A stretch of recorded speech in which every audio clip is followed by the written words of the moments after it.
ప్రియమైన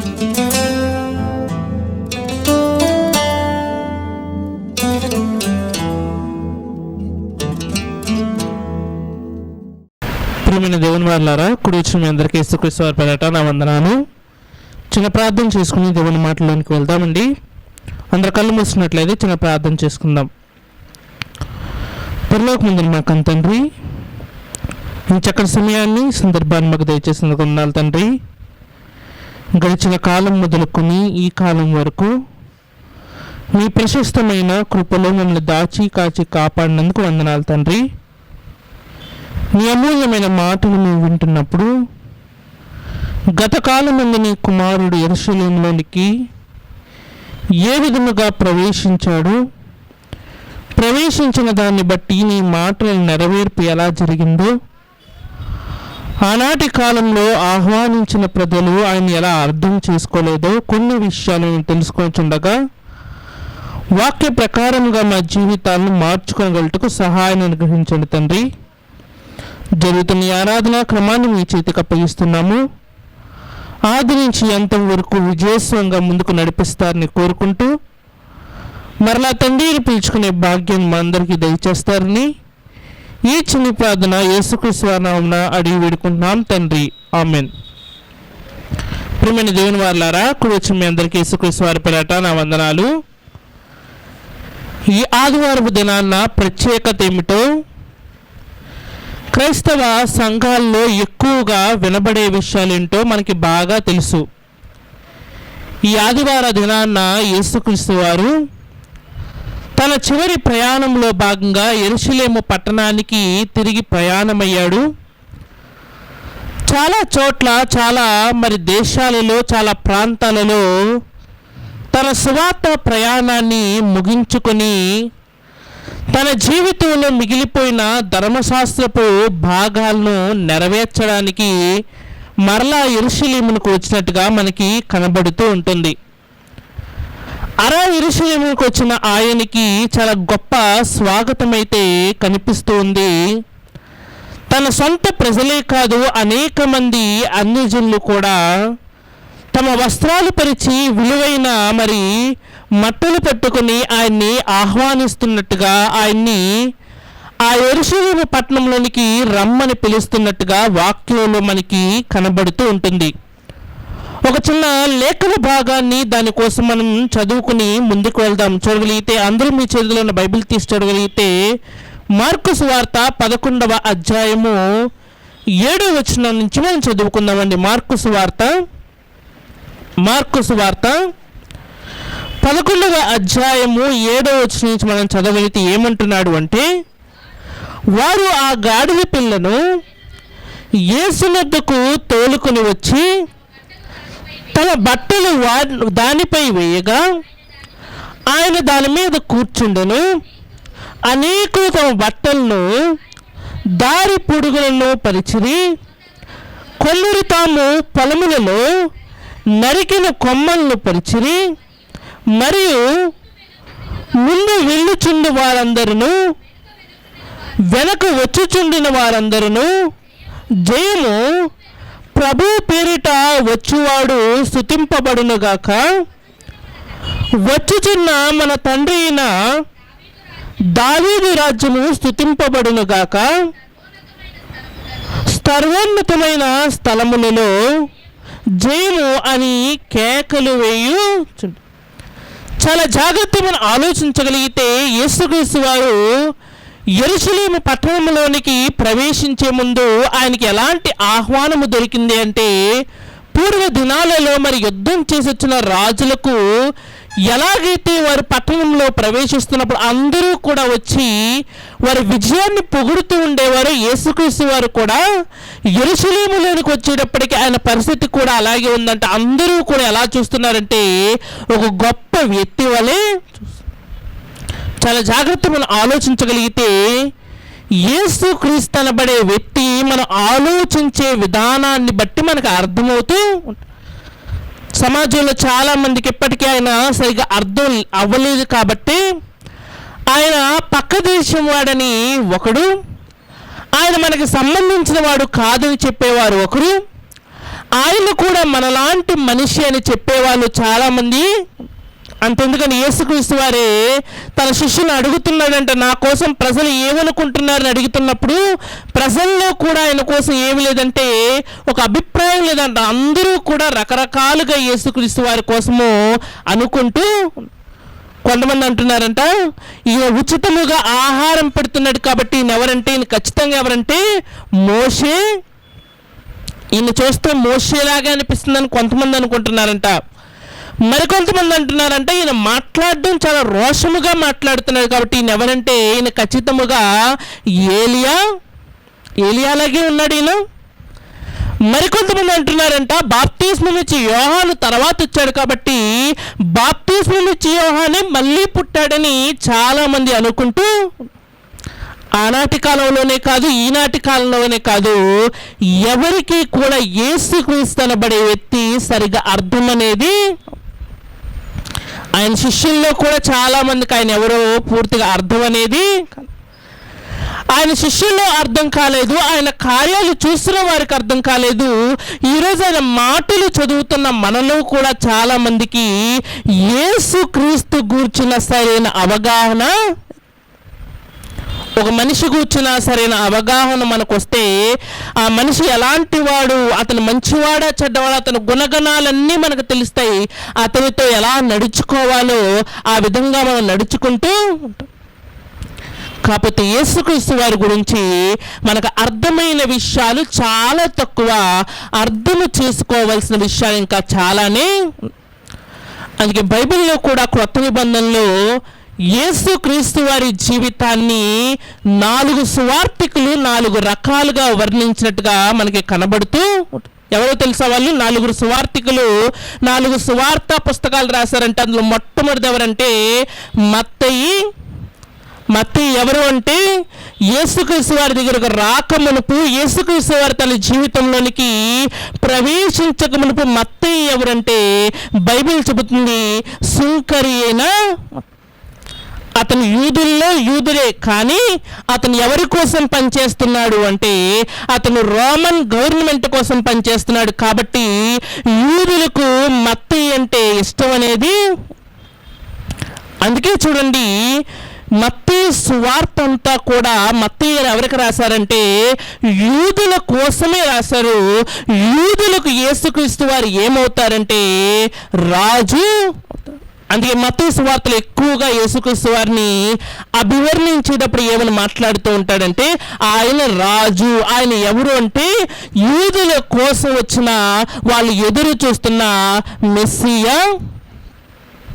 ఇక మనం చదువుకుంటున్న ఈ మార్కు సువార్తను రాసిన మార్క్ అనబడే వ్యక్తి ఎవరు అంటే ఇతను అపోస్తలుడైన పౌలు గారితో ట్రావెల్ చేసిన వ్యక్తి అండి.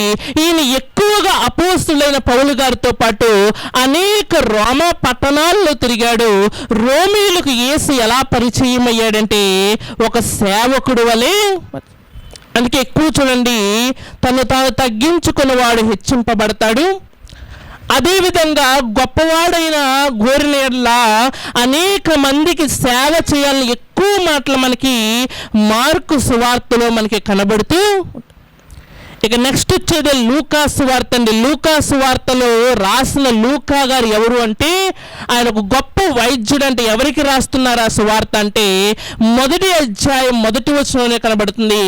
థయోఫిలా అనే ఒక వ్యక్తికి రాస్తూ, ఈ థయోఫిలా అనే వ్యక్తి ఎవరంటే సమాజంలో బాగా చదువుకున్న ఒక గొప్ప వ్యక్తి. మరొక భాషలో చెప్పాలంటే గ్రీకులకు ఉన్నటువంటి జ్ఞానం అతనికి. అందుకే వారికి అర్థమయ్యే భాషలో లూకా సువార్త అంతా కూడా ఎలా ఉంటుందంటే మనుష్య కుమారుడు, అక్కడ మాటలు కూడా ఎలా ఉంటాయంటే మనుష్య కుమారుడు భూమి మీదకి ఎందుకు వచ్చాడు అని మాట్లాడుతూ ప్రతి సందర్భంలోనూ కూడా యేసుక్రీస్తు వారిని ఏమని సంబోధిస్తూ ఉంటాడంటే యేసు ఎవరంటే మనుష్య కుమారుడు. ఆ తర్వాత వచ్చేదేనండి యోహాను సువార్త. యోహాను గారు బైబిల్లో చివరి గ్రంథాన్ని కూడా రాసిన వ్యక్తిగా మనకు కనబడుతూ ఉంటారు. ఆయన యేసుక్రీస్తు వారిని సంఘానికి ఏమని పరిచయం చేస్తూ ఉంటాడంటే, యేసు సేవకుడు, రాజు, మనుష్య కుమారుడు మాత్రమే కాదు, యేసు ఎవరో తెలుసా? దేవుని కుమారుడు. మరొక మాటలో చెప్పాలంటే ఆయన కూడా ఎవరంటే దేవుడు.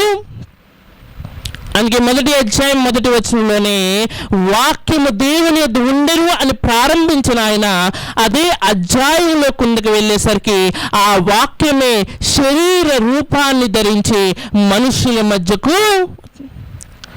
మత్తయి సువార్తేమో ఆయన ఒక రాజుని చెబుతుంది, మార్కు సువార్తేమో ఆయన ఒక సేవకుడని చెబుతుంది, లూకా సువార్తేమో ఆయన ఒక మనుష్య కుమారుడు అని చెబుతుంది, యోహాను సువార్తేమో ఆయన దేవుని కుమారుడు. మరొక మాటలో చెప్పాలంటే ఆయన కూడా దేవుడు. 4 సువార్తికులకి 4 రకాలుగా అర్థమయ్యాడు.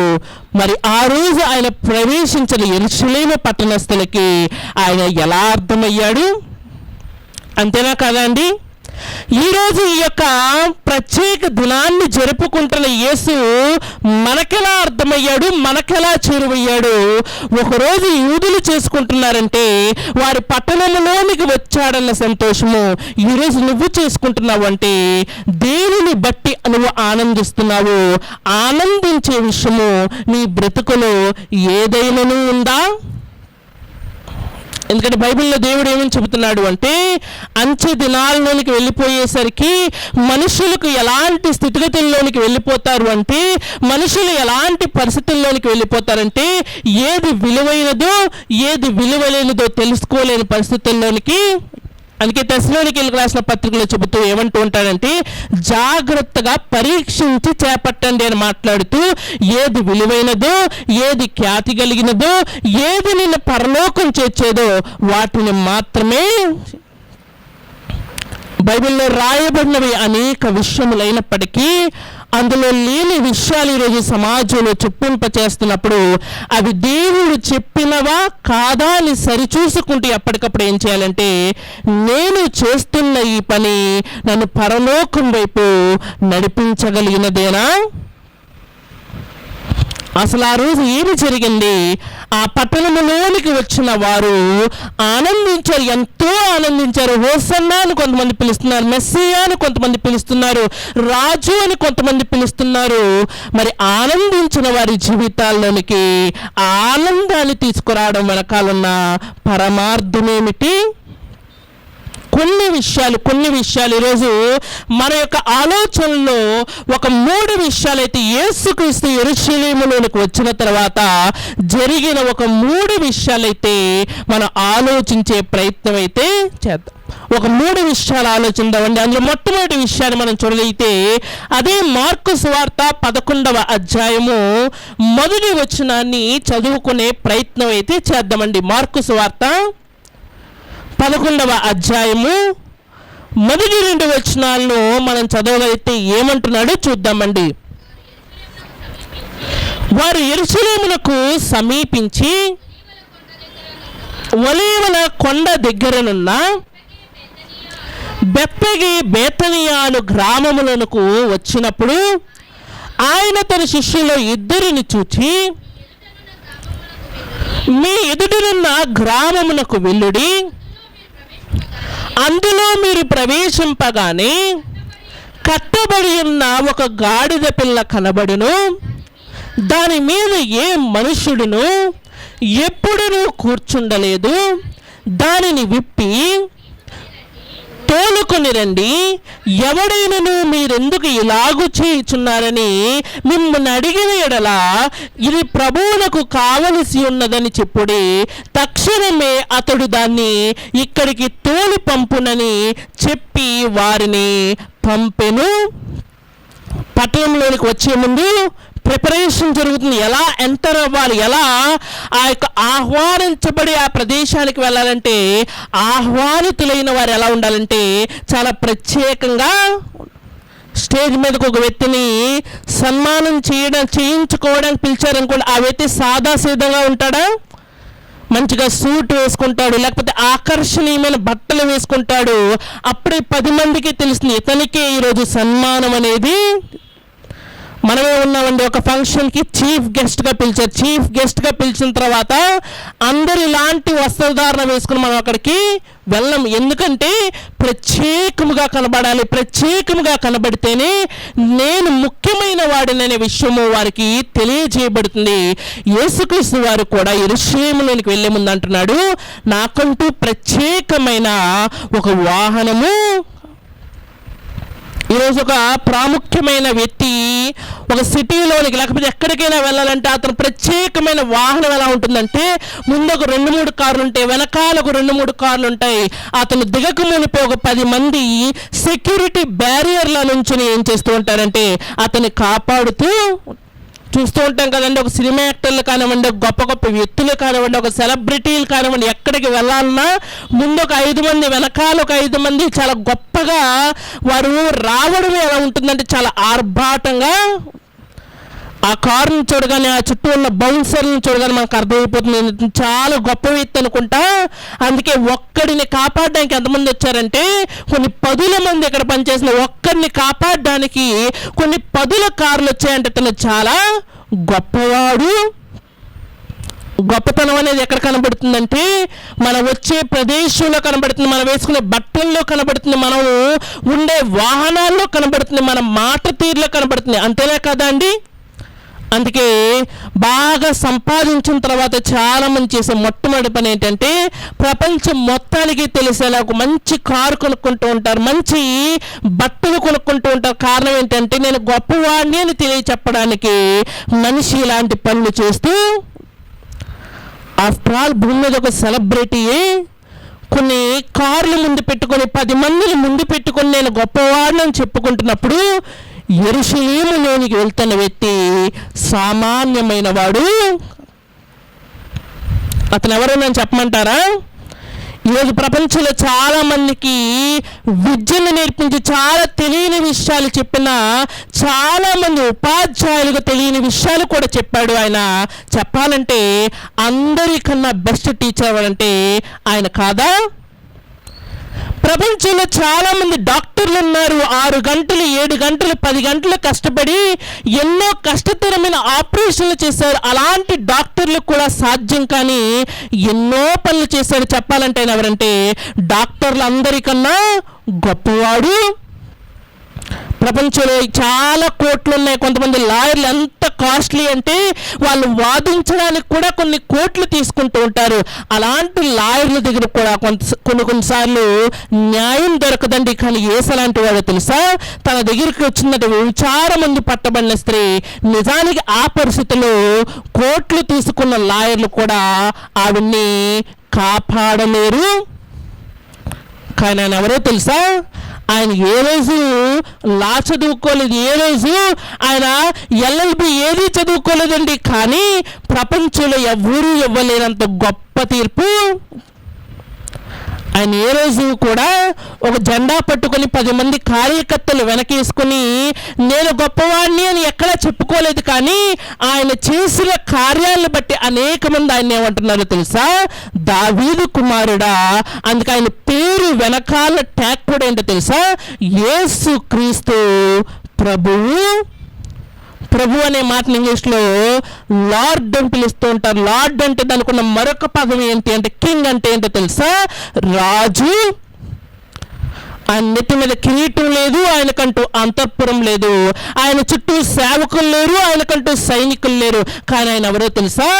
రాజు. ప్రపంచంలో దేని ఏ విషయంలో మనం తీసుకున్నా అన్నిటికీ అంతటికీ ఆయన ఎవరో తెలుసా? పైగా నేను గొప్పవాడని నువ్వు అనుకుంటే నిన్ను తలదన్నేవాడు మరొకడు వస్తాడు, వాడిని తలదన్నేవాడు మరొకడు వస్తాడు. కానీ ప్రపంచంలో మనుషులందరినీ ఒక చోట పెట్టి వారికి పైగా ఎవరున్నారంటే మన రక్షకుడైన యేసుక్రీస్తు వారు. ప్రపంచంలో చాలా మంది బాధపడడం చూసి వీడికన్నా ఎక్కువ బాధ ప్రపంచంలో ఎవరికి లేదనుకుంటాం. కానీ యేసు పడిన బాధ కన్నా ప్రపంచంలో గొప్ప బాధ ఏది కూడా. ఒక వ్యక్తి కట్టిన ఒక కట్టడాన్ని చూపించిన గొప్ప ప్రేమికుడు అంటున్నాం, కానీ యేసు క్రీస్తు వారు చేసిన త్యాగాన్ని చూసినప్పుడు మనకు అర్థమవుతుంది ప్రపంచంలో ఇంతకన్నా గొప్ప ప్రేమికుడు ఎవరు కూడా. తన పిల్లల్ని మందలించడంలో ఒక తండ్రిని చూసినప్పుడు ఎంత బాధ్యత అనుకుంటాం, కానీ నిజానికి తన అపోస్తులు తన యొక్క శిష్యులు దారి తప్పుతున్నప్పుడు ప్రతిసారి వారిని గద్దిస్తున్నప్పుడు మనకు అర్థమవుతుంది భూమి మీద ఏ తండ్రి కూడా ఎవరిని ఇలా గద్దించి ఒక మనిషిగానైనా ఒక సాంఘికంగా అయినా ఒక మానసికంగా అయినా ఏ విషయాల్లో మనం చూసుకున్న యేసుక్రీస్తు వారు ఎక్కడ ఉన్నారో తెలుసా? మనుష్యులకు అందనటువంటి ఎత్తులో అలాంటి గొప్ప ఆయన కంట ఆర్భాటాలు లేవంట. అలాంటి గొప్ప ఆయన కంటే ఏమి లేవో తెలుసా? రంగులు లేవు, హంగులు లేవు. అలాంటి ఆయన వస్తున్నాడు అంటే తన సొంతంగా తాను ఏర్పాటు చేసుకున్న విషయాలు ఏవి కూడా. చాలామంది రాజకీయ సభలకు వెళ్ళాలి అంటే మనుషుల్ని పిలిపించుకుంటూ ఉంటారు, మనుషుల్ని కొనుక్కుంటూ ఉంటారు, మనుషుల్ని రమ్మని చెబుతూ ఉంటారు. నిజానికి యేసుక్రీస్తు వారు సువార్త చేస్తున్నాడనే మాట విని ప్రజలే వెళ్ళేవారు, కానీ ఏ రోజు యెరూషలేము నుంచి 100 మంది, నజరేతు నుంచి 100 మంది, బేతనీ నుంచి 50 మంది అని యేసు ఏ రోజైనా ప్రజల్ని రమ్మని చెప్పాడా? ఆయనే ప్రజల దగ్గరికి వెళ్ళాడు, ఆయన దగ్గరికి ప్రజలు వచ్చారు.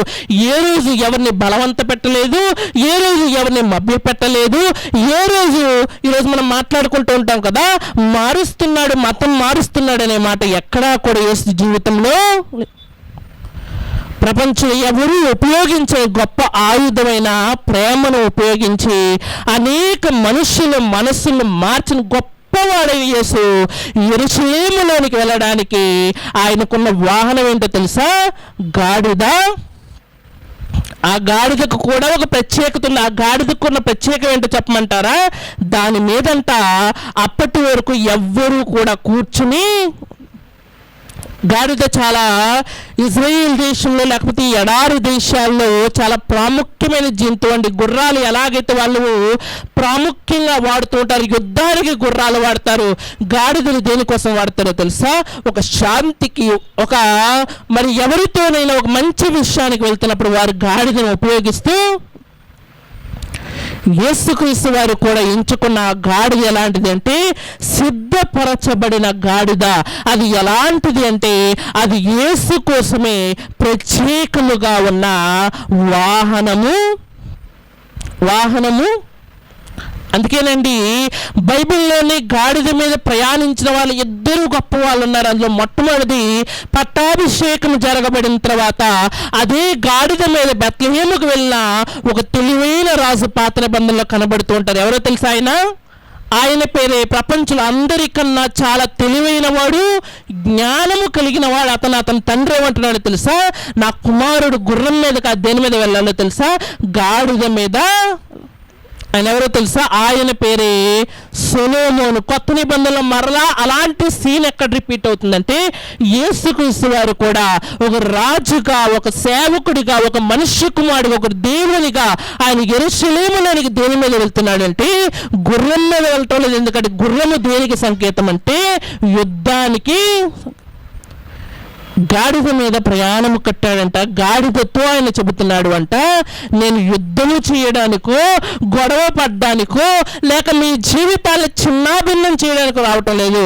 గాడిద మీద నేను దేనికి వస్తున్నానో తెలుసా? సమాధానపరచడానికి. అందుకే అప్పటి వరకు చాలామంది రోమన్ అధికారులు, రోమన్ ఎంపైర్లో ఉన్న అనేక మంది గొప్ప గొప్ప వాళ్ళు యెరూషలేము పట్టణంలోనికి వచ్చినప్పుడు నిజానికి ప్రజలు ఎప్పుడూ కూడా ఇంత ఆనందంగా లేరు, కానీ గాడిద మీద ఒక ఆయన వస్తుంటే ఆయన చూసి ఎంత ఆనందపడుతున్నారంటే తమ విలువైన వస్త్రాలు కూడా తీసుకొచ్చి ఆయన వచ్చే దారిలో పరుస్తున్నారంట. కారణం ఏంటంటే గుర్రం మీద వచ్చేవాడికన్నా గాడిద మీద వచ్చేవాడు ఎందుకు గొప్పవాడయ్యాడంటే వాడు యుద్ధాన్ని తెచ్చాడు. వీడు దేన్ని తెస్తున్నాడంటే ప్రేమను. ఆ గుర్రం మీద వచ్చేవాడు యుద్ధాన్ని, ఆ గుర్రం మీద వచ్చేవాడు కోపాన్ని, ఆ గుర్రం మీద వచ్చేవాడు మరి అశాంతిని మా జీవితాల్లోకి తీసుకొచ్చాడు. కానీ ఈ గాడిద మీద వస్తున్న ఈ మనుష్య కుమారుడు రావడంతోనే మా జీవితాల్లోనికి వచ్చిందంటే సమాధానం వచ్చింది.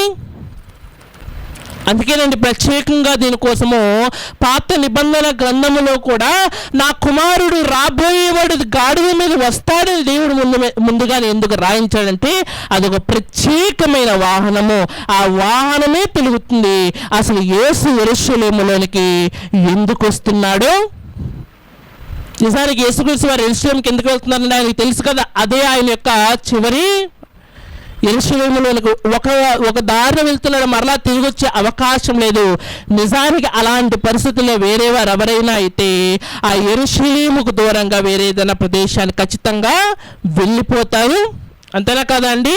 పాత నిబంధనలో ఒక ప్రవక్త ఎలాగే చేశాడంటే దేవుడు వెళ్ళమన్న ప్రదేశము తనకు నచ్చకపోయేసరికి దానికి ఆపోజిట్ డైరెక్షన్లో ప్రయాణం చేయడం మొదలుపెట్టాడు యోనా. ఏం జరిగిందో మనకు బాగా. నిజానికి యేసు అన్నిటికీ సిద్ధముగా ఉన్నాడు కాబట్టి తన కొరకు సిద్ధపరచబడిన గాడిదను ఎక్కాడంట. ఆ పట్టణంలోనికి వెళ్ళేసరికి కూడా గాడిద మీద ఈయన సమాధానాన్ని తీసుకుని వెళ్తుంటే ఆ పట్టణంలో వారందరూ కూడా దేన్ని పట్టుకుని ఉంచున్నారు అంటే ఖర్జూరపు మట్టును పట్టుకుని ఉంచున్నారంట. ఖర్జూరపు మట్టులు దేనికి సంకేతం అంటే శాంతికి.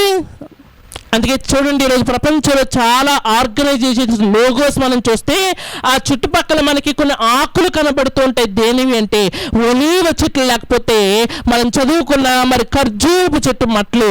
అవి దేనికి సంకేతం అంటే ఆనందానికి, విజయానికి. మరొక మాటలో చెప్పాలంటే శాంతికి చిహ్నాలుగా సిద్ధపరచబడిన వాహనమునికి ఆయన పట్టణంలోనికి రావడానికి గల కారణము ప్రజల జీవితాల్లో సమాధానాన్ని నింపడానికి. అది ఆయనకు తగిన వాహనము కాదు, అది ఆయనకు తగిన ప్రదేశము కూడా కాదు. కానీ ఆయన ఎందుకు వచ్చాడు అంటే ధర్మశాస్త్ర గ్రంథంలో ముందుగానే రాయబడింది, నా కుమారుడు ప్రపంచంలోనికి దేన్ని తీసుకుని రాబోతున్నాడంటే శాంతిని, సమాధానాన్ని తీసుకురావడానికే లోకములోనికి. చాలామంది ప్రయత్నించారండి. యేసుక్రీస్తు వారు పుట్టక మునుపు అనేక మంది యుద్ధాలు చేశారు. దేనికోసం అంటే శాంతి కోసమే కదా. ఈరోజు ప్రపంచంలో మనం చూడగలిగితే జరిగిన చరిత్ర అంతా మనం చదువుకుంటూ వెళ్ళగలిగితే పెద్ద పెద్ద యుద్ధాలన్నీ ఎందుకు జరిగాయంటే శాంతిని నెలకొల్పడానికి అని చెప్పుకుంటూ ఉంటారు. కానీ యుద్ధం చేయడం వల్ల శాంతి వచ్చిన మరి దాఖలా ఎక్కడా కూడా మనము అలాంటి యేసంట ఆయన సైనికులు లేదు, ఎక్కడ రక్తము నేల ఒలగలేదు, ఎక్కడా కూడా కత్తులు పడలేదు, ఎక్కడా కూడా బాణాలు దిగలేదు, ఎక్కడా కూడా ప్రాణ నష్టం లేదు, ఆస్తి నష్టం లేదు, యుద్ధం జరగలేదు. జస్ట్ ఒక మాటతో ఏం చేశాడంటే వారి జీవితాల్లోనికి సమాధానాన్ని. మొదటిది విచ్చేచున్న రాజు గాడిద మీద రావడానికి గల కారణం ఏంటంటే సమాధానాన్ని తీసుకొస్తున్నాడే కానీ యుద్ధాన్ని తీసుకొచ్చేవాడైతే ఆయన గుర్రము మీద వచ్చేవాడు. యుద్ధాన్ని తీసుకొచ్చేవాడైతే ప్రజలు కూడా ఆయన ఎలా ఎదుర్కొనేవారంటే కత్తులతోనూ ఈటులతోనూ ఎదుర్కొనేవారు. కానీ ఆయన గాడిద మీద వస్తున్నాడంట, ప్రజలేమో ఖర్జూరపు మట్టులు పట్టుకుని ఎదురెళ్తున్నారంట. దాని అర్థం ఏంటో తెలుసా? ఆయన సమాధానాన్ని తీసుకొస్తున్నాడు. ప్రజలు కూడా ఆయన ఎలా ఎదుర్కొంటున్నారంటే సమాధానముతో. ఇక రెండో విషయాన్ని కూడా ఆలస్యము చేయకుండా ఏమని మాట్లాడుతున్నాడో రెండో విషయం కూడా మనం చూడగలిగితే అదే 11వ అధ్యాయము 12 నుంచి 14 వచనాలు మనం చదువుకుంటే ఒక ప్రత్యేకమైన సందర్భం మనకి కనబడుతూ ఉంటుంది. మార్కు సువార్త 11వ అధ్యాయము 12 నుంచి 14 వచనాలు మనకి చూడగలిగితే ఏమంటున్నాడో చూద్దామండి. మర్నాడు వారు బేతనీయ నుండి వెళ్ళుచుండగా ఆయన ఆకలిగొని ఆకులు గల ఒక అంజూరపు చెట్టును దూరము నుండి చూచి దాని మీద ఏమైనా దొరుకునేమో అని వచ్చెను. దాని యొద్దకు వచ్చి చూడగా ఆకులు తప్ప మరి ఏమీ కనబడలేదు. ఎలయనగా అది అంజూరపు పండ్ల కాలము కాదు. అందుకు ఆయన ఇక మీదటి ఎన్నటికి నీ పండ్లు ఎవరును తినకుందురుగా అని చెప్పెను. ఇది ఆయన శిష్యులు వినిరి. సందర్భం అనేది మారిపోయిందండి. ఆయన యెరూషలేముకు వచ్చాడు, వారి ఆహ్వానాన్ని అందుకున్నాడు. చాలా చక్కగా ఆ రోజు గడిచిపోయింది. మరలా ఆ యెరూషలేము చుట్టుపక్కల ప్రాంతాలైన బేతనియ ప్రదేశము వైపు వెళ్తున్నాడంట. ఈలోగా ఆయనకి ఏం కనబడిందంటే ఒక అంజూరపు చెట్టు. ఎక్కువ ఇజ్రాయేల్ ప్రాంతాల్లో మనకి ఎక్కువగా ఈ ఖర్జూరపు చెట్లు కానీ అంజూరపు చెట్లు కానీ మనకి కనబడుతూ ఉంటాయి. వారి దైనందిన జీవితంలో వారి ఆహారంలో కూడా ఎక్కువగా వీటిని తీసుకుంటూ ఉంటారు. అలాంటి ఆయన ఆ ప్రదేశము వెంబడి వెళ్తున్నప్పుడంట ఒక పెద్దగా ఒక భారీగా ఉన్న ఒక అంజూరపు చెట్టు కనబడింది.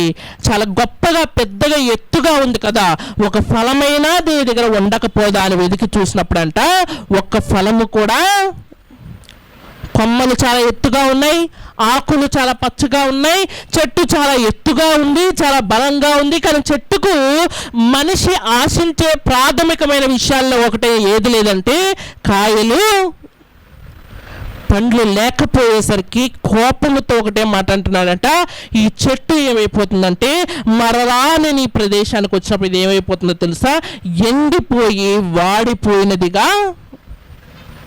దీన్ని చదువుకుంటుంటే మనం అనుకుంటూ ఉంటాం యేసుక్రీస్తు వారికి పండ్లు ఇవ్వలేదు కాబట్టి ఆ చెట్టుని చెప్పించేశాడు, యేసుక్రీస్తు వారికి తన ప్రతిఫలాన్ని ఇవ్వలేదు కాబట్టి దాన్ని చెప్పించేశాడు, ఇందులో చెట్టు తప్పేమీ లేదు, యేసుక్రీస్తు వారి తప్పేమీ లేదని చాలామంది అనుకుంటూ ఉంటాం. కానీ నిజానికి అంజూరపు చెట్టుకు మాత్రమే ఉన్న ఒక ప్రత్యేకమైన లక్షణం ఏంటి అంటే అది కాలము కాని కాలంలో కూడా కాసే అవకాశం దానికి.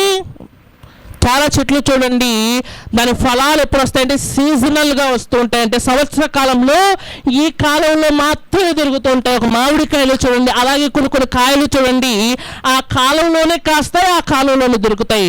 ఆ కాలం వెళ్ళిపోయిందంటే ఆ పండ్లు అవైలబిలిటీలో. అంజూరపు చెట్టు కూడా ప్రకృతి ధర్మంగా కాసే ఒక కాలం ఉంది, కానీ దానికి మరొక లక్షణం కూడా ఉంది. ఏంటో తెలుసా, కాలము కాని కాలంలో కూడా ప్రతిఫలాన్ని ఇవ్వగలిగిన శక్తి అంజూరపు చెట్టుకు. కానీ యేసుక్రీస్తు వారు వచ్చే టైం కంట చెట్టుకు ఆకులున్నాయి, కొమ్మలున్నాయి. అలాగని చెట్టు పరిస్థితి ఏమి బాలేదా అంటే చాలా పచ్చగా గుబురుగా ఎత్తుగా గొప్పగా అన్ని విషయాల్లో గొప్పగా ఉంది. కానీ యేసుకు కావాల్సింది ఆ చెట్టు దగ్గర ఆకులు ఉన్నాయి కదండి, అంటే ఆకులతో యేసుక్రీస్తు వారు ఏం చేసుకుంటారు, చెట్టు చాలా ఎత్తుగా ఉంది కదా అంటే చెట్టు ఎత్తుగా ఉన్నంత మాత్రాన ప్రతిఫలము లేకపోతే ఎవరు బాధపడతారో తెలుసా, దారిన పోయేవాడు కదండి ఎవరు బాధపడతారో తెలుసా, ఆ తోటని పెంచుకుంటున్నా లేకపోతే ఆ చెట్టుని పెంచుకుంటున్నా యజమాని బాధపడుతూ. అంతేనా కదండి, చెట్టుకు చాలా కష్టపడి గొప్పతుంది, చెట్టుకు చాలా కష్టపడి పురుగుల మందులు ఎరువులు అన్నీ వేసి చెట్టు ఎత్తుగా ఎదిగితే రైతు ఆనందించడండి. చెట్టు చిన్నగా ఉన్నా సరే ఫలాలు వస్తే ఎంతో ఆనందిస్తూ. నిజానికి ఆ యొక్క ప్రదేశంలో యేసుక్రీస్తు వారు వెళ్తున్నప్పుడు చెట్టు ఎంత ఎత్తు ఎదిగింది అని ఆయన ఆశించలేదు, కానీ ఆయన ఆశించి వెళ్ళి వెతికింది ఏంటంటే ఫలము కావాలని ఆశించాడు. ఆశించిన ఆయనకి ఏమి ఎదురైందంటే నిరాశ. ఆశించిన ఆయనకి ఏమి ఎదురైందంటే నిరాశ ఎదురైంది.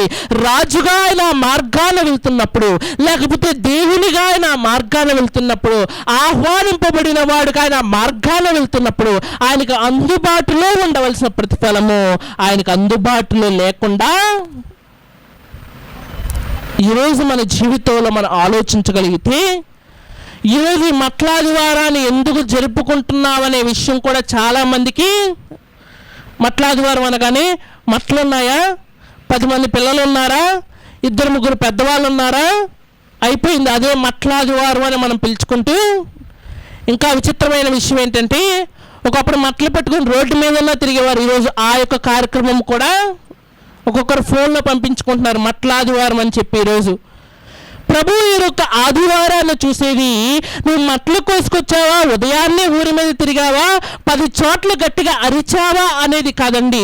ప్రభు మన దగ్గర నుంచి ఆశించేది ఏంటంటే ప్రతిఫలము. ప్రతిఫలం అనేది ఎక్కడ దొరుకుతుందండి? మట్లంటే ఏదో ఒక చెట్టు నుంచి కోసుకొస్తాం, పిల్లలంటే మరి చర్చికి వచ్చేవారి పిల్లల్ని తీసుకొస్తాం, మరి ప్రతిఫలం ఎక్కడి నుంచి వస్తుంది?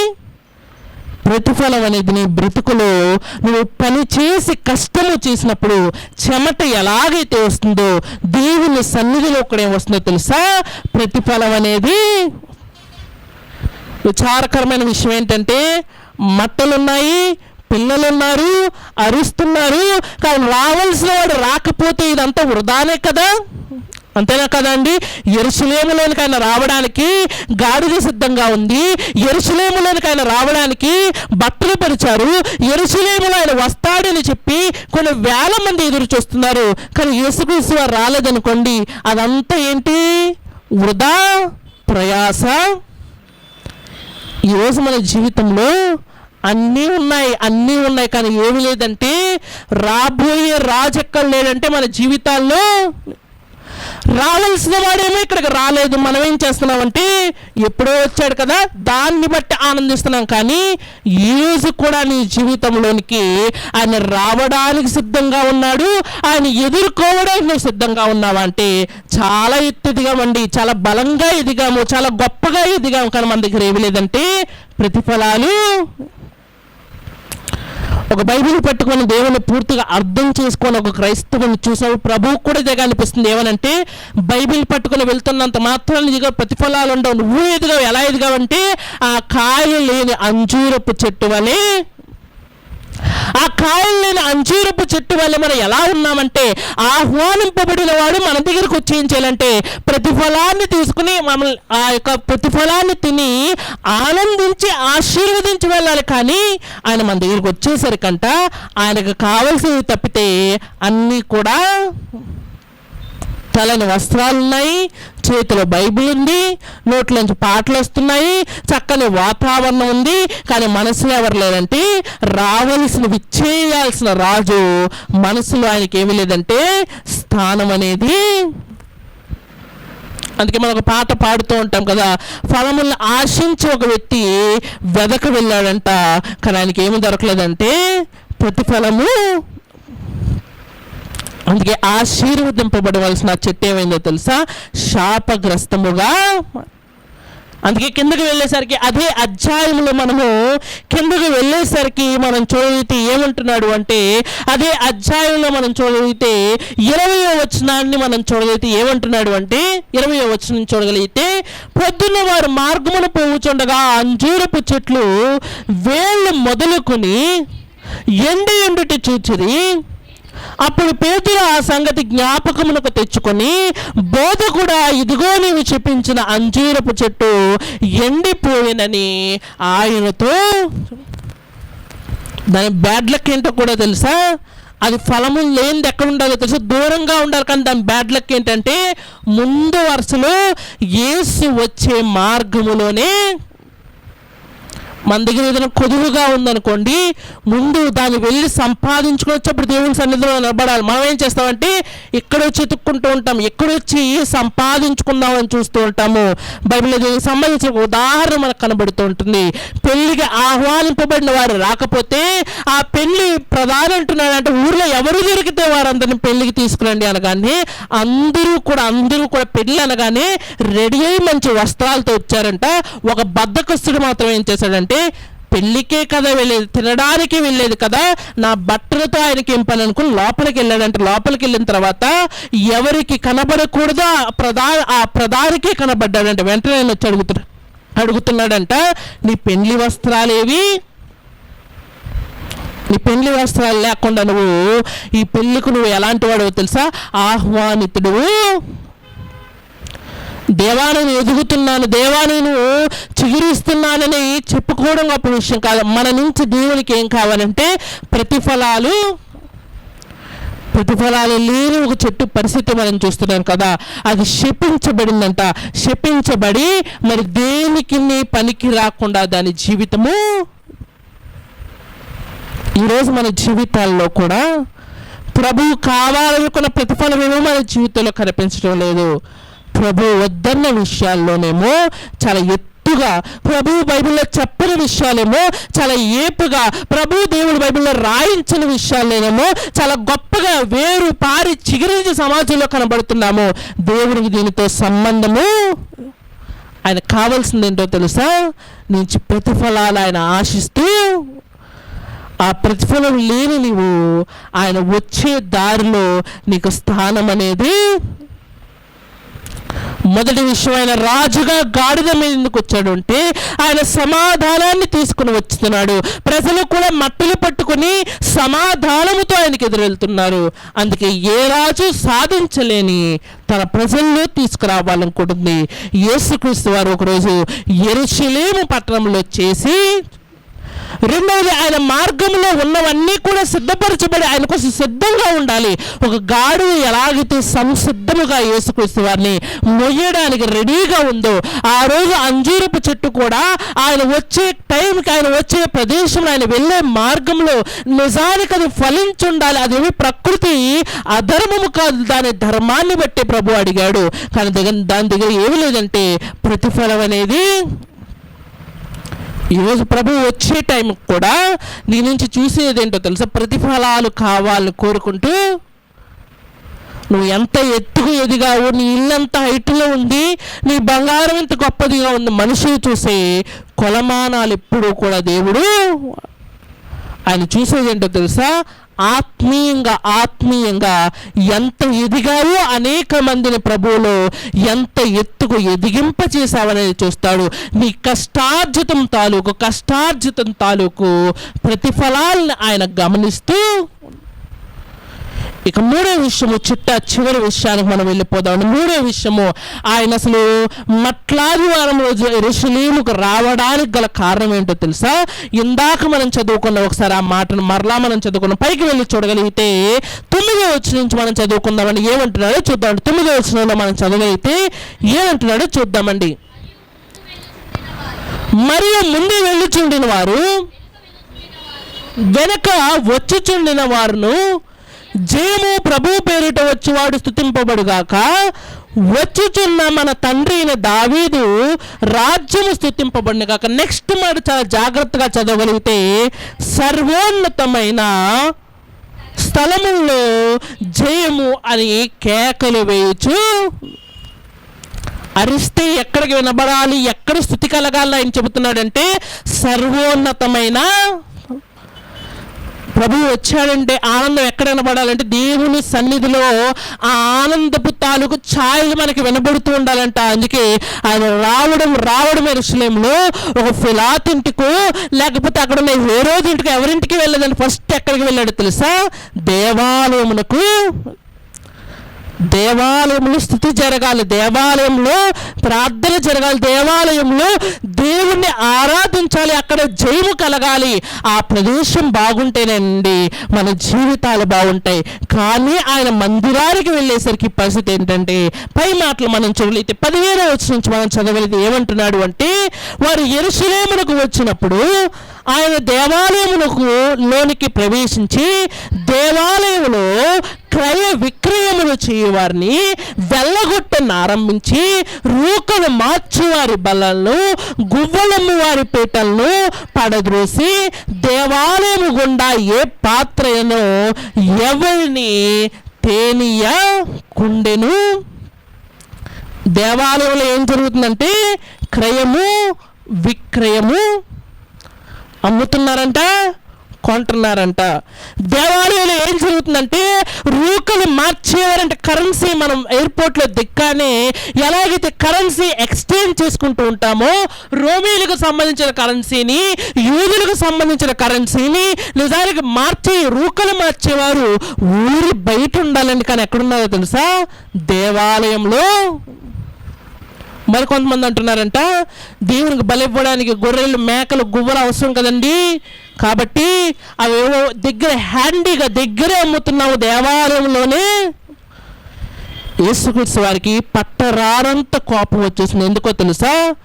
దేవాలయం అనేది క్రయ విక్రయాలు చేయడానికో లేక గువ్వలమ్ముకోవడానికో ఇది ఒక వ్యాపార స్థలము కాదు. మరి ఇది ఏంటి అంటే కింద మాటలో చెబుతున్నాడు. ఏమంటున్నాడు అంటే, మరియు ఆయన బోధించుచు, నా మందిరము సమస్తమైన అన్యజనులకు ప్రార్థనా మందిరం అనబడును అని రాయబడలేదా? అయితే మీరు దానిని దొంగలుగా చేసి ఉన్నారు. దేవాలయము దేవుడు ఉండే ఆలయము, దేవాలయము ప్రార్థన ఆలయము. అనేక మంది అన్యులకు అది ఎలాంటిదో తెలుసా? ఒక ఆశ్రయ పట్టణము. అలాంటి దేవాలయం అంటే ఎలా మారిపోయిందంట? దొంగల గుహగా. అందుకే దేవాలయం ఎలా మారిపోయిందంట? దొంగల గుహగా. విలువైన ఆహ్వానమే ఇచ్చారండి, కానీ విలువైన ఆహ్వానము కొంతసేపు కూడా. బయటేమో గొప్పగా ఆహ్వానించారు, లోపల చేసే పనులు ఎలా ఉన్నాయంటే యేసుకు కోపము తెప్పించే విధముగా. బయటేమో చాలా గొప్పగా హోసన్నా అని అరిచారు, లోపలేమో హోసన్నాకు వ్యతిరేకమైన కార్యకలాపాలు. ఈరోజు సమాజంలో చూడండి, ప్రపంచంలో జరిగే కార్యాలన్నీ కూడా మరి సంఘంలో కూడా మనకు జరుగుతూ, ఎక్కడో మరి అమ్మవలసిన వస్తువులన్నీ తీసుకొచ్చి సంఘము ముందు అమ్ముతూ ఉంటారు. ఎక్కడో మరి ఉండవలసిన ఒక అల్లరితో కూడిన ఒక ప్రదేశము, అల్లరితో కూడిన ఒక వాతావరణము చాలా సంఘాల్లో ఈరోజు మనకు కనబడుతూ, సంఘం అనేది కొంతమంది కూర్చుని ప్రార్థించే ప్రార్థన మందిరంలో ఉండాలి, కానీ దొంగలందరూ కూడా దొంగిలించిన సొమ్మంతా ఒక చోట వేసి దొంగల గుహగా. దొంగల గుహ ఎలా ఉంటుందో తెలుసా? అది మర్మముగా ఉంటుంది. దొంగల గుహ ఎలా ఉంటుందో తెలుసా? చీకటిగా ఉంటుంది. దొంగల గుహ ఎలా ఉంటుందో తెలుసా? అది దోపుడు సొమ్ముకు నిలయంగా ఉంటుంది. దేవుని సన్నిధికి దొంగల గుహకి చాలా తేడా. అది యెరూషలేములోనికి వచ్చిన ఆయన సర్వోన్నతమైన స్థలముల్లో జయము కలగాలి. పాత నిబంధనలు రాయబడిన ప్రకారము సర్వోన్నతమైన స్థలముల్లో జయము కలగటోలేదని మరి ఏం కలుగుతుంది అంటే వ్యాపారం జరుగుతుంది. అందుకే వ్యాపారాన్ని తోలేశాడంట. చాలా కోపముతో కొరడా పట్టుకుని లోపలకు. ఆయన చూస్తున్న వాళ్ళందరూ అంటున్నారంటే యేసు ఇందులో తప్పే ఉంది, కొనడానికి వాళ్ళు ఉన్నారు, అమ్మడానికి మేము. ఆ బలివ్వడానికి గొర్రెలు మేకలు బయట కొనడం ఎందుకు? మన దగ్గరే కొనుక్కోవచ్చు కదా, లోపలే వ్యాపారం పెట్టు, ఇందులో తప్పే ఉందని యేసుని అడుగుతున్నప్పుడు ఆయన అంటున్నాడంట, ఇది వ్యాపార స్థలముగా దేవుడు మీకు ఇది ఇవ్వలేదు. వ్యాపారం చేసుకోవడానికి బయట చాలా స్థలము, రోకలు మార్చుకోవడానికి ఇది మీ యొక్క కార్యకలాపాలతో కూడిన ఒక ఆలయం కాదు. ఇది ఏ ఆలయమో తెలుసా? దేవుని ఆలయము. ఇక్కడ ఎవరి కార్యాలు మాత్రమే జరగాలంటే మనుషుల కార్యాలు కాదు, దేవుని కార్యాలు మాత్రమే.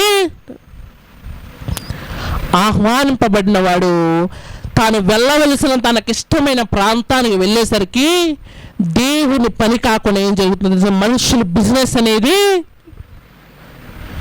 ఈరోజు యేసు కూడా ఒకరోజు యెరూషలేముకు ప్రయాణం కట్టినట్టు ఈరోజు యేసు కూడా వాక్యము ద్వారా నీ హృదయం అని దేవాలయంలోనికి ప్రవేశించాలనుకుంటున్నాడు. మనం ఏం చేస్తున్నామంటే వినడం ద్వారా రావాలి రావాలి రావాలని ఒకరోజు వాళ్ళు ఎలాగైతే మట్టిలో పట్టుకొని దావీదు కుమారుడికి జయం లోపలికి ఆహ్వానించారు, మనం కూడా వాక్యం వింటున్నంతసేపు రావాలి రావాలి రావాలని ఆహ్వానిస్తాము. తీరా లోపలికి వెళ్ళాక ఆ దేవాలయం ఎలాగైతే దొంగల గుహగా ఉందో దానికన్నా దరిద్రమైన చీకటి కలిగిన గుహగా ఏది ఉందంటే మన హృదయము. యేసుకు కావాల్సింది పొగడ్తలు కాదు, యేసుకు కావాల్సింది నువ్వు మట్టిలో పట్టుకొని తిరగడం కాదు, ఆయన కావాల్సింది నీ దేవాలయము సరిగ్గా ఉందా లేదా అని. ఒకరోజు దేవాలయపు పరిస్థితి బాగాలేదు, ఈరోజు నీ హృదయపు పరిస్థితి అంతకన్నా. విచ్చేచున్న రాజుకి విలువైన ఆహ్వానం ఇచ్చామని వాళ్ళు అనుకుంటున్నారు, కానీ ఆహ్వానింపబడిన వాడు ఎప్పుడు ఆనందిస్తాడో తెలుసా? తాను వెళ్తున్న ప్రాంతము తనకి అనుగుణంగా ఉన్నప్పుడే ఆనందిస్తూ ఉంటాడండి.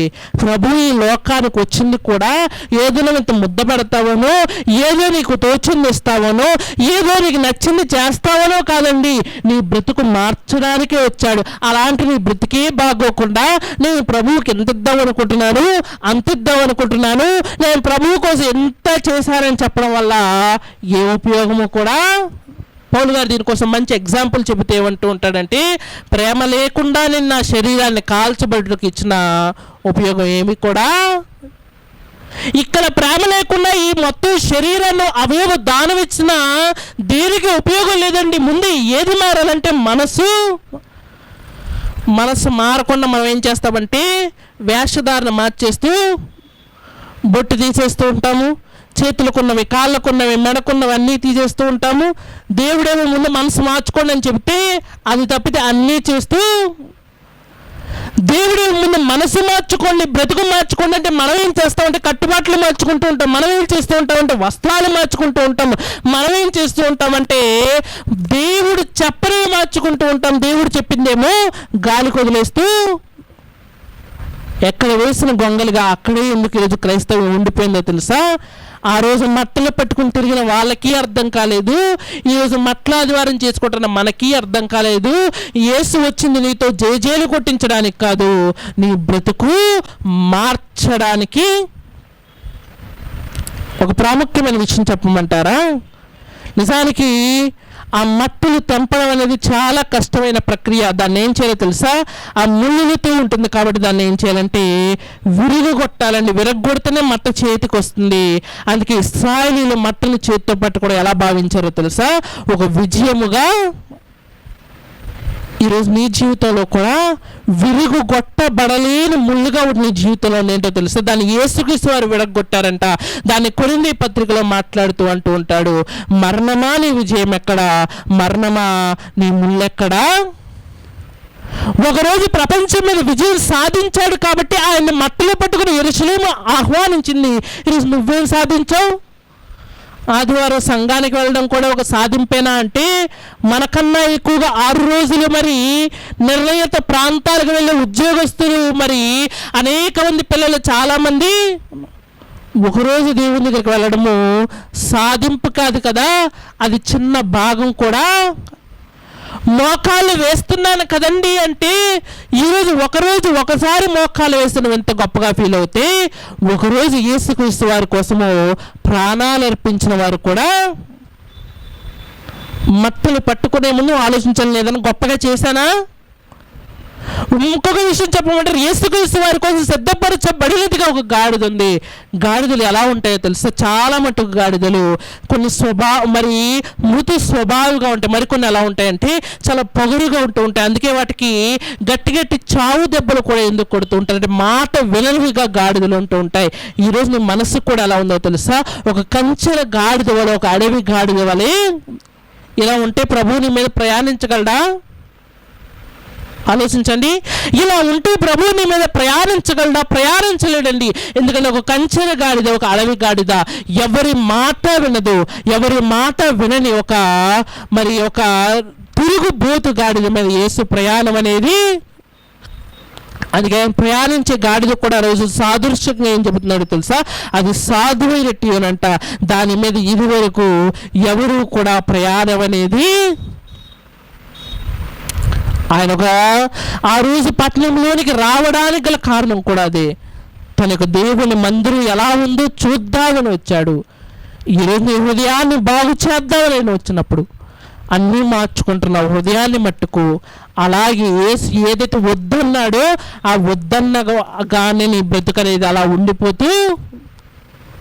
అందుకే బైబిల్ అంటూ ఉంటాడు కదా, ఏమంటూ ఉంటాడంటే, వారి చెవులుండి వారి కళ్ళుండి చూడు, మనసుండి మరి వారి గ్రహించరు, కానీ దేనికి మాత్రం ఎక్కువ అవకాశం ఇస్తారంటే మనుషుల పారంపర్యాలంటే కోసేసుకుంటూ.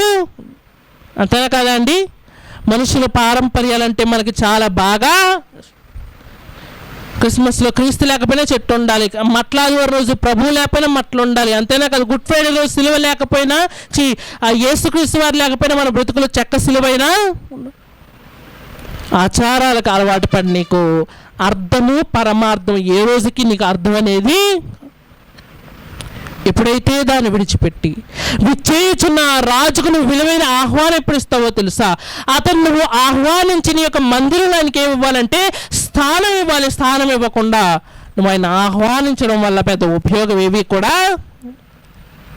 ఒక పెండ్లి కుమారుని చక్కగా కాన్వే పెట్టించి ఒక పెండ్లి కుమారుడికి ముందు అనేక మంది నడుస్తూ చివరికి పెండ్లి మండపం దగ్గరకు వచ్చేసరికి అక్కడ పెండ్లి కుమార్తె లేకపోతే ఎంత సిగ్గుపడే విధంగా ఆ విషయం ఉంటుందో. ఈరోజు ప్రభువును కూడా నువ్వు గొప్పగా 10 మంది ముందు బాప్తీసం తీసుకొని ఇతనే నా మెస్సియా, ఇతనే నా హోసన్న, ఇతనే నా రక్షకుడు నువ్వు ఒప్పుకొని లోపలికి ఆహ్వానించడం గొప్ప విషయము కాదండి. నిజానికి ఆహ్వానింపబడిన తర్వాత ఎంత చక్కగా నువ్వు చూసుకుంటున్నావు, నీ హృదయంలో ఆయనకు స్థానం ఇస్తున్నావు. అంతేనా కాదా? ఎంత చక్కగా చూసుకుంటున్నావు. ఈ ప్రస్తుత కాలంలో పెళ్లి చేసుకోవడం కన్నా ప్రాముఖ్యమైన విషయం ఏంటో తెలుసా? వివాహం చేసుకున్న ఒక స్త్రీని చాలా చక్కగా చూసుకోవడం. ఎందుకంటే మనుషులకి ఈ మధ్యకాలంలో ఏం కరువైపోయిందంటే సమయం అనేది కరువైపోయి ఆఫీస్కి వెళ్ళాలి, ఉద్యోగాలు చూసుకోవాలి, వ్యాపారాలు చూసుకోవాలి. అంత సమయంలో కూడా తన భార్యకు సమయం ఇచ్చిన ఒక భర్తను భార్య చాలా చక్కగా ఈరోజు ప్రభువులోనికి రావడం గొప్ప విషయం కాదు. వచ్చిన తర్వాత ప్రభువుకి నీ హృదయంలో సరిపోయినటువంటి స్థలాన్ని, సరిపోయినటువంటి పేరుని, సరిపోయినటువంటి స్థానాన్ని ఆయనకి ఇవ్వగలుగుతున్నావా? ఆలోచించండి.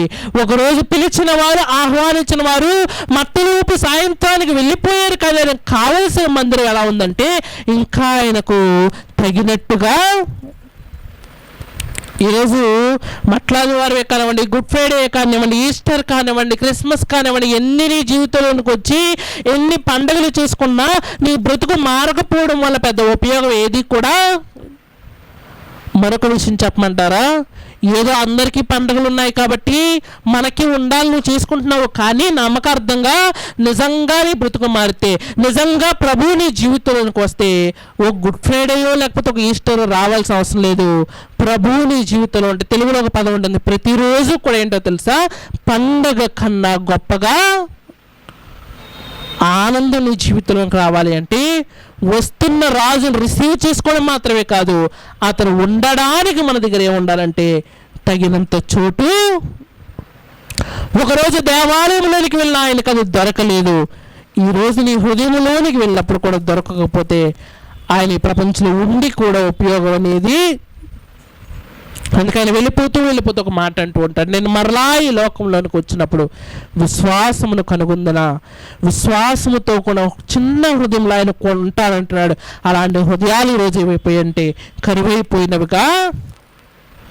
ఒక వ్యక్తి చనిపోయాడు, ఒక పాస్టర్ గారు చనిపోయారు అనేసరికి 4 రోజుల ఆవేశంతో క్రైస్తవులో ఇంకా గొప్పగా ముందుకు వెళ్తూ ఉంటాము. కొన్ని రోజులు అయిపోయేసరికి, టాపిక్ మారిపోయేసరికి మరలా చల్లార్చబడిన వారుగా, మరలా ప్రభువు నుంచి వైదొలిగిపోయిన వారుగా ఈరోజు మన బ్రతుకులు లేవా? ఆలోచించండి. వస్తున్నవాడు మనిషి కాదు, ఎక్కడ పడితే అక్కడ సర్దుకుని పోవడానికి వస్తున్నవాడు. ఎవరందాక చెప్పాను కదా, మనుషులందరూ ఒక ఎత్తు అయితే మనుషులకు అందరంత ఎత్తులో ఉన్న ఆయనకి ఒకరోజు వారికి ఆహ్వానం అయితే పలికారు, కానీ ఆతిథ్యం అయితే ఇవ్వలేకపోయారు. ఈరోజు బాప్తీస్మంతో ఆయనకు ఆహ్వానం పలిపావు. నీ భక్తి జీవితంతో, నీ హృదయంలో స్థానముతో ఆయనకు ఆతిథ్యం ఇవ్వగలుగుతున్నావా? ఆలోచించండి, చక్కటి నిర్ణయాన్ని తీసుకోండి. చివరికి చిన్న ప్రార్థన చేసుకొని ఈ చిన్ని సందర్భాన్ని మనం ముగించుకుందాం. అందరూ కళ్ళు మూసినట్లయితే చిన్న ప్రార్థన చేసుకుందామండి. పరలోకమందున మా కన్న తండ్రి, చక్కటి సమయాన్ని, సందర్భాన్ని మాకు దయచేసిన కొన్నాళ్ళు తండ్రి. చక్కగా ఈరోజు మీరు ఇచ్చిన ఈ సమయంలో విచ్చేయించిన రాజుకు విలువైన ఆహ్వానం ప్రజలు అందించగలిగారో లేదో మేము చదువుకున్నాం తండ్రి.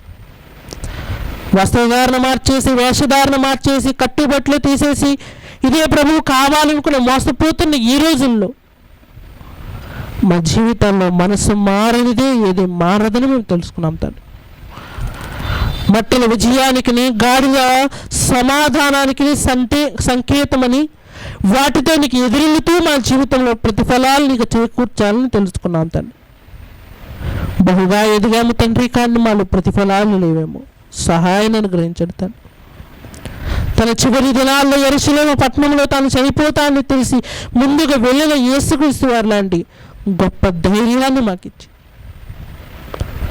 ఒక రాజును ఆహ్వానించినట్టుగా ఆయన మా హృదయాల్లో ఆహ్వానించి ఆతిథ్యాన్ని ఇవ్వగలటకు సహాయాన్ని అనుగ్రహిస్తాను కొరకు మెలకువతోనూ, బలముతోనూ, శక్తితోనూ వారవంతి జరగబోతున్న కార్యక్రమాలు నూతన బలముతో, నూతన ఉత్సాహంతో నేను ముందుకు సాగిపోయే భాగ్యాన్ని అందరికీ దయచేస్తానని కోరుకుంటూ విచ్చేచిన రాజుకు విలువైన ఆహ్వానంతో పాటు విలువైన ఆతిథ్యాన్ని అందరూ అందించగలటకు సహాయం అనుగ్రహిస్తారు. ఈ చిన్న ప్రార్థన యేసుక్రీస్తు నామమున అడిగి వేడుకుంటున్నాం తండ్రి, ఆమేన్. సద్గాని మీ అందరికీ ప్రభుపేట నా వందనాలు.